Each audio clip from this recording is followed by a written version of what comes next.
Et ce matin, avec notre invité, nous allons fouiller dans les entrailles du passé, puisque nous allons parler archéologie. Et pour cela, nous recevons Anna Tawari Leal Tamari'i. Bonjour. Oui, Yorana Ibrahim.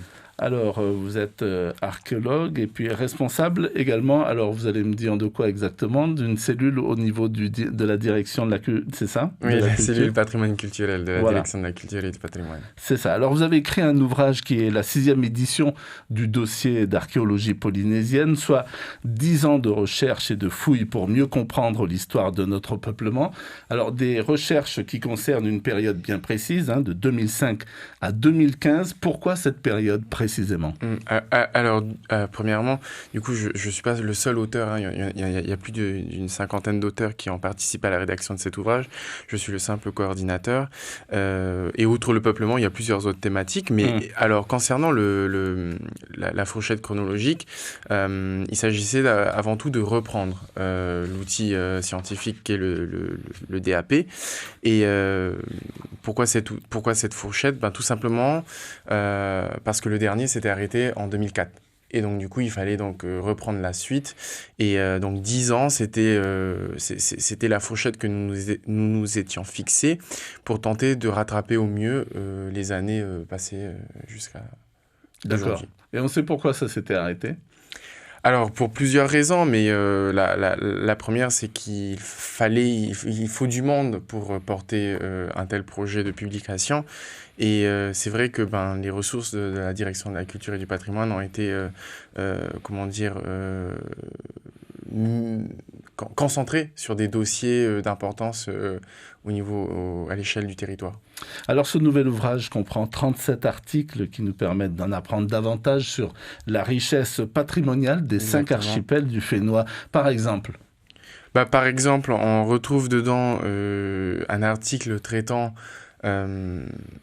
de l'archipel de Hana, du patrimoine archéologique de l'archipel de Hana, où une grande campagne de prospection archéologique et ethnologique a été réalisée, notamment par Tamara Maric et Frédéric Torrent.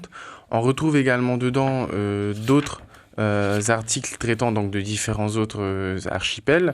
On a par exemple un article de synthèse sur le site dunaire de Hané, où les archéologues ont pu identifier plus de 7 siècles d'occupation, datant notamment l'arrivée des premiers Polynésiens sur cette dune de Uahuka.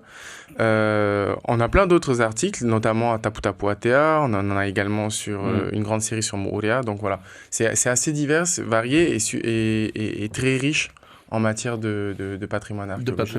Alors 2005-2015, 10 années s'offrent à nous aujourd'hui pour comprendre davantage qui nous sommes. C'est ce que déclarait le ministre de la Culture, Elemona Mama Toyahutapu. Alors qu'est-ce qu'on apprend de plus sur le polynésien que l'on ne savait pas?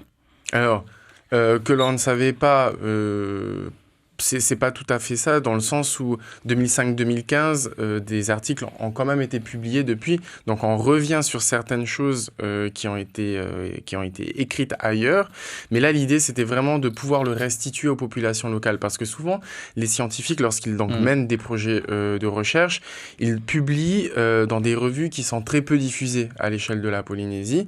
Et donc ici, l'idée, c'était véritablement de fournir l'ensemble des résultats à la population locale. Car l'un des devoirs de l'archéologue, c'est effectivement de restituer ces résultats aux populations locales. Et pour ça, c'est la raison pour laquelle la direction de la culture et du patrimoine a fait le choix de traduire les résumés des 37 articles en langue native des archipels concernés.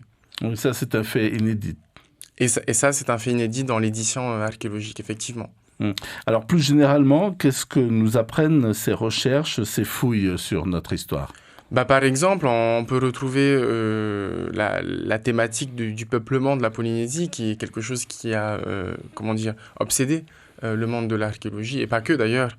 Mais voilà, on a les derniers résultats de Hané, à Uahuka, je le disais. On a également un article inédit sur le petit atoll de Temoe, qui est, un cas unique dans le Pacifique. Donc voilà, on a on a une redatation encore de Veito Otiaf Ahia, le site clé de Huahine, le site célèbre de Huahine. Donc voilà, on a un ensemble de sites clés déjà qui avaient déjà fait l'objet donc de recherche et qui là ont refait l'objet de datation grâce notamment à l'évolution dynamique de la discipline. Alors pour arriver à faire parler, j'allais dire les pierres ou les objets, etc. Et pas que, faut être passionné. On vient pas par hasard dedans. Oui, non, effectivement, le métier d'archéologue, c'est avant tout un métier de passionné. Je prends pour exemple mon cas qui est celui donc d'un jeune archéologue et effectivement pour faire tout ça, il faut être passionné et patient. Et patient aussi. Alors, à quoi ou à qui vont servir toutes ces informations comme ça qui vont jaillir du passé ? Alors, généralement, le DAP est publié souvent pour les scientifiques. Ce DAP numéro 6, bien qu'il soit encore une fois publié à l'attention des scientifiques, il est également pour les étudiants, il est également pour les curieux du patrimoine archéologique de notre Fénois. Et au-delà de ça, donc avec ces résumés en langue native, il s'adresse pour la première fois aux populations locales, à ceux qui font véritablement l'archéologie, ces acteurs qui sont sur place et qui voient les archéologues arriver, repartir.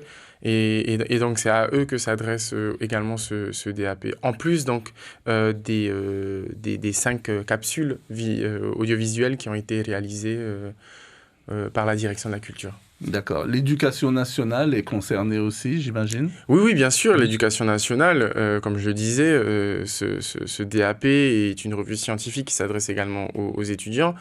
Et pour toucher un peu plus de monde et notamment sensibiliser la jeunesse, l'idée a été de réaliser 5 capsules, comme je le disais, audiovisuelles, à l'attention des jeunes Polynésiens qui s'intéressent au patrimoine, puisque 4 thématiques sont abordées dans ces 4 capsules-là, avec notamment, la thématique du peuplement, comme on vient de parler, l'architecture religieuse, mais également les réseaux d'échange et enfin l'aspect un peu humain de ce métier qu'est l'archéologie. Alors, est-ce que les nouvelles techniques ou les nouvelles technologies, parce que les choses vont vraiment très vite, vous permettent ou vous ont permis, par exemple, d'aller plus loin dans vos investigations, de fouiller davantage, ce que vous ne faisiez peut-être pas il y a quelques années ?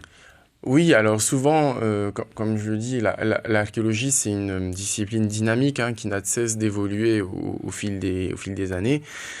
Et effectivement, c'est la raison pour laquelle souvent les programmes des archéologues d'aujourd'hui reprennent ceux des anciens archéologues. Et c'est arrivé souvent en Polynésie, puisque dans les années 50, le carbone 14 venait à peine d'être créé, cette technique de datation. Et donc les archéologues, aujourd'hui, y retournent pour effectivement vérifier si ces dates acquises dans les années 50 sont toujours d'actualité, si il n'y avait pas une marge d'erreur. Et on se rend compte qu'effectivement, oui, il y avait une marge d'erreur. Donc on essaye aujourd'hui avec cette nouvelle technologie, cette technologie qui évolue puisqu'elle n'est pas nouvelle, d'être un peu plus exhaustif, d'être un peu plus précis dans notre domaine. Alors donc 2005-2015, donc c'est la période, je le répète, qui concerne ces recherches. Alors la suite logique, ça va être quoi ? Elle a déjà commencé ? Non, elle n'a pas encore commencé.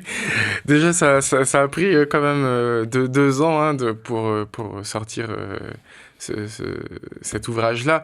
Mais effectivement, la suite, donc, ça serait de garder la même dynamique et de publier donc un dossier d'archéologie polynésienne numéro 7. Alors, étant donné que là, on s'arrête en 2015, je suis au courant du fait qu'il y ait eu entre 2016 et 2021 un tas d'opérations archéologiques qui mériteraient d'être publiées au vu des résultats qui ont été obtenus. Donc effectivement, ça serait de continuer sur cette lancée, mais pour l'instant, on va déjà digérer ce pavé-là et ensuite on se mettra au numéro 7. D'accord, mais le prochain, on peut dire que quoi ? Ça va concerner aussi 10 ans de recherche ? Probablement. Probablement, oui, ouais. probablement. Oui. Effectivement, on va essayer de rattraper ce retard qui n'est pas tout à fait comblé. Hein, et pourquoi pas ensuite reprendre le schéma habituel de la publication du DAP, à savoir un bilan, une monographie, un bilan, une monographie sur une vallée, sur une île en particulier. Alors justement, est-ce qu'il y a un coin du territoire comme ça, ou un pan de l'histoire que vous avez envie d'exhumer et Oui, qui n'a pas encore été exploré? j'ai quelques petites idées, mais après il faut rassembler les auteurs qui ont travaillé sur ces grands sites. Je pense notamment à la Papeno, à Tetiaroa. C'est des lieux où Aouka a déjà fait l'objet d'une monographie qui était d'ailleurs le premier dossier d'archéologie polynésienne. Mais voilà, ce sont des grandes îles où les archéologues n'ont eu de cesse que de fouiller, que d'être en mission là-bas. Donc effectivement, oui. Alors, vous travaillez, j'allais dire, tout seul un peu comme ça même si vous avez une équipe, hein, vous nous l'avez dit, mais vous êtes entre vous, alors vous recoupez vos informations, par exemple, avec des historiens. Oui, souvent, comme je le disais, hein, l'archéologie, c'est pas une discipline qui permet de répondre à toutes les questions. C'est d'ailleurs pour cette raison qu'aujourd'hui, elle est pluridisciplinaire, dans le sens où elle fait appel à plusieurs spécialistes. Donc, on travaille souvent avec des ethnologues en Polynésie, étant donné que traditionnellement, la connaissance se transmettait de façon orale. Hein. Donc l'idée souvent c'est de travailler avec donc un ethnologue, un linguiste, quelqu'un qui puisse travailler sur la géographie, parce que le relief fait partie hein, de la dimension archéologique également, surtout en Polynésie. Donc voilà, effectivement, on fait appel à une équipe où on essaye de croiser un peu nos données pour tenter d'avoir un discours qui puisse être le plus cohérent possible. Merci beaucoup, en tous les cas, Anatawari Leal Tamarii, donc d'être venu. Je rappelle que vous venez donc avec vos collègues de publier la 6e édition du dossier d'archéologie polynésienne, soit 10 ans de recherche et de fouilles pour mieux comprendre donc l'histoire de notre peuplement, notamment, parce que ce n'est pas la seule information, des recherches qui concernent une période bien précise de 2005 à 2015. Merci encore. Maruru Ibrahim.